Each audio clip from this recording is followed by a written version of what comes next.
back. Another shed video. This one's going to be building up this little beast. Now, I'm pretty keen to build a retro pump track bike. So this is going to be a Resto Mod, so it is going to have modern parts on it, even though it's a 1995 GT Backwoods frame. This is a 16-inch. Being a bit of a Resto Mod, I reckon I'm going to go single speed as well with this. Now, when I first saw this red, I wasn't really super keen on it because I saw the bike in its original, I guess you call it, iteration. It sort of looked like this.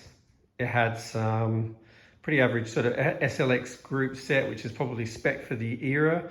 Had some Manitou 2s on it, some old Mavic 238s.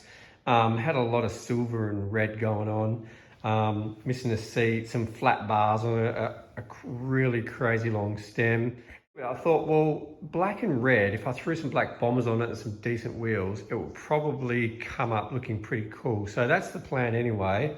It is also the same color as the RTS, so I guess it'd be a cool little matching pair as well.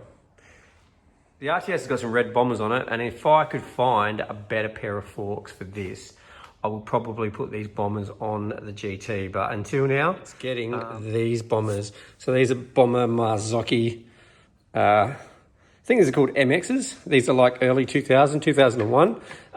It does have the air, to worry about just spring weight, whereas with the Z2s over there, that's all coil. So I've got to get the right coil to match my weight. These are the bits that's going on. Some DMR pedals, some DMR desk grips. I got these from Pushies online. I think it was like 60 bucks maybe.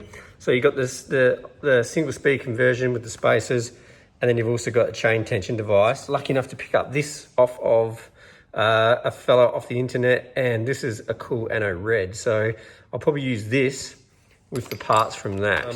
Avid V's for the rear. So I'll chuck the just the hydraulic disc brakes on the front. Old school Sonic double walls with crazy rise. DMR saddle that was on the GT Force when I first got it. Lucky enough to pick up a Mavic 521.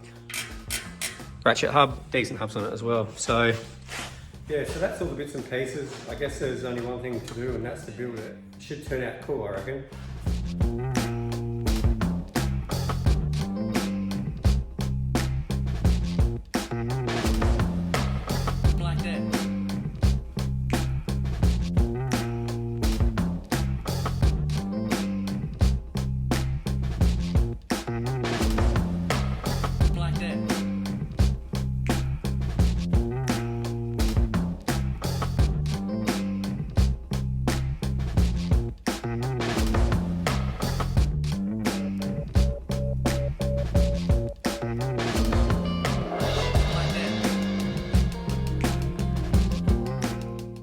Now this DMR kit is an awesome piece of kit.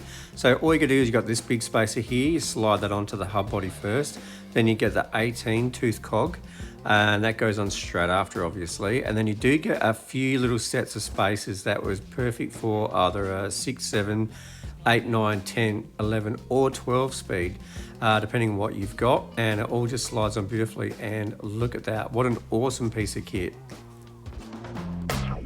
Like that.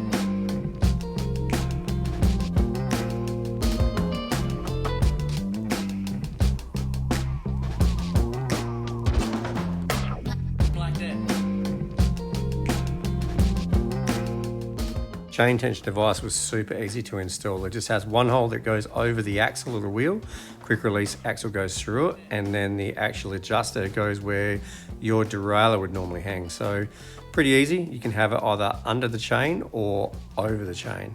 Totally up to you.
Yeah, so there we go. Thanks for watching. Thanks for coming on this journey with the build.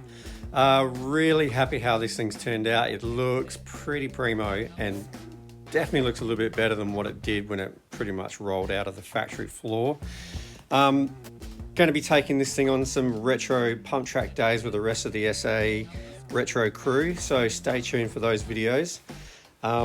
If you like this sort of content, give a like or a subscribe, a thumbs up. Please subscribe, and definitely comment below if you've got one of these weapons or if you've got a pump track bike. But yeah, thanks for watching, guys. See you on the next one.